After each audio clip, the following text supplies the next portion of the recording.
So the question is, for that information, which is clearly extremely sensitive and extremely beneficial in lots of ways for lots of different stakeholders, but mainly the patient, because that's what we're all here for, is who gets access to it. So the data in RedBridge is still only accessible by the GP in relation to identified patient information.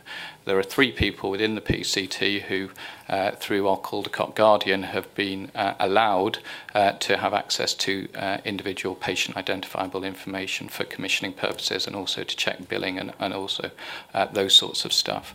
But it's still the GP that only has access to that information on a day-to-day basis. But all our GPs have access to all of their data across a secure web portal.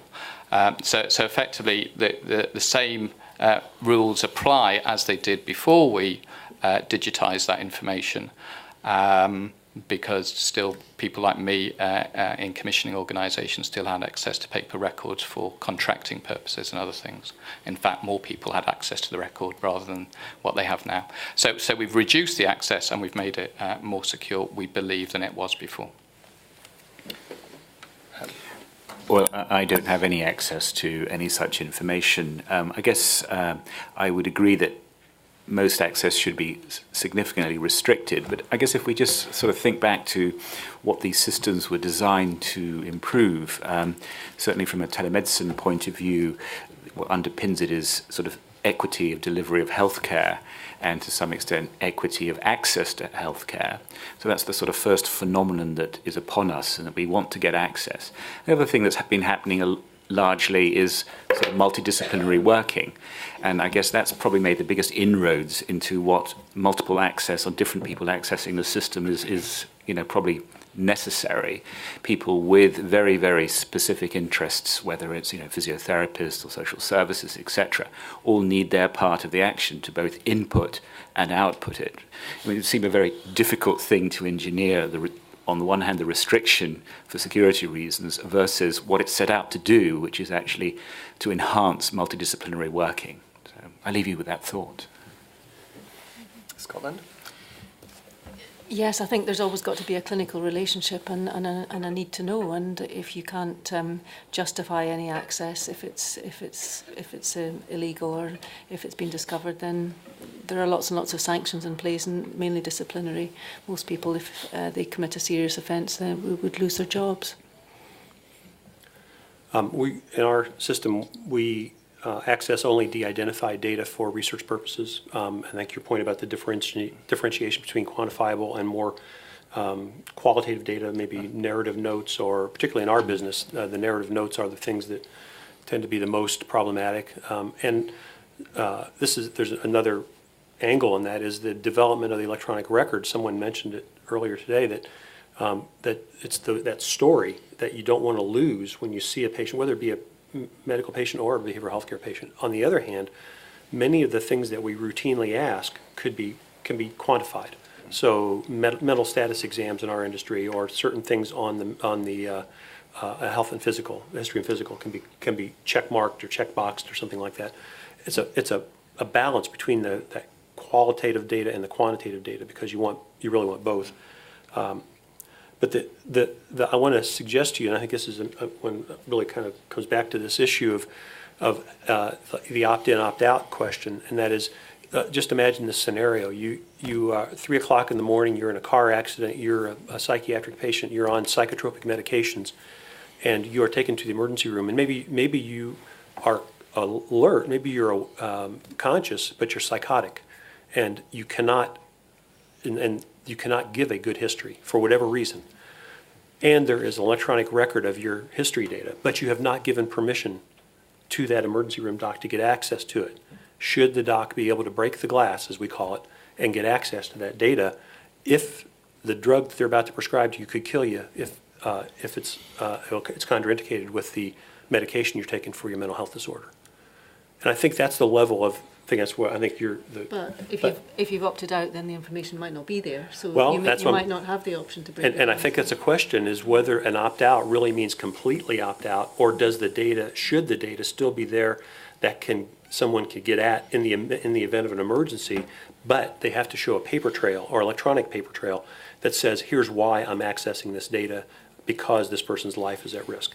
The difference between that and going into an emergency room, I've opted out, I've cut my arm, there's very little in terms of protected health information that would make the difference in terms of how that gets treated. But if I'm unconscious, I'm psychotic, I'm getting ready to be administered an anesthetic, and this is, I don't have an answer to this, I just pose it to you as, this is the level of access that we will have the ability to manage. I don't know that we've got the processes and protocols yet to do that. The final thing on this access issue, I think there's an interesting age difference that we're going to see. Many of the people in here are younger than some of us, but probably people younger than you are on Facebook and sharing more information than any of us would ever share, and they're sharing it with the world. And this may be a generational issue. The next generation may say, privacy, I don't care. I don't care who knows that stuff about me. We're seeing a very different attitude demographically. Could I just come in there about the opt-in and opt-out? The vast majority of people have got nothing particularly sensitive on their medical records, and I would say probably the majority of people are perfectly happy to have their records shared, but there are some people who've got life-threatening privacy issues. I mean, they could be on witness protection schemes, or they could be hiding from violence. So for one or two people, it's absolutely critical that they're allowed to opt out, and it may even be the clinician that suggests that they opt out or does it on their behalf. I deal with quite a few people who have, there is a court order that says they're not allowed or don't have to disclose their address, etc., because of those issues. And I think in a lot of healthcare situations now with senior consultants and so on, they do have to give expert witness information. So I think it's important not to forget about that. But I think there's another side to this, that if people are allowed to opt out of this system and the data is not there, and then there's something happens where the person is injured or dies, where does the liability lie? That's right. And so you get into this whole situation that exists also with police records and other kinds of records where if the police, for instance, release a criminal into the environment where they haven't had access to a record in a different local authority, these are kind of issues that we're facing where it's important for the organisations that are assisting from a government perspective to actually have the right to have the data in a way to protect their own position. So there's two sides to the story on this to a certain extent, because we've got 1.3 million health professionals in the UK alone working to protect society, and I think they need a little bit of protection sometimes as well. The technology in some ways has outstripped the reality, and in the past these issues were there, but we couldn't get access to the data as quickly as we could today. It wasn't physically possible to get access to these data. Now it is, and we have to have some answers to these questions as a society. So would anybody like to start to address the question of, before I go into that, does anybody want to come back to us on that at all? Clearly.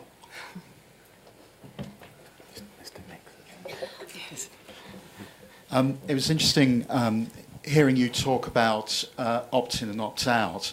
I wonder whether there's something of a perception that opt-in or opt-out is a holy grail, to the extent of, if we've got consent, if we've got opt-in specified and recorded, the job is done.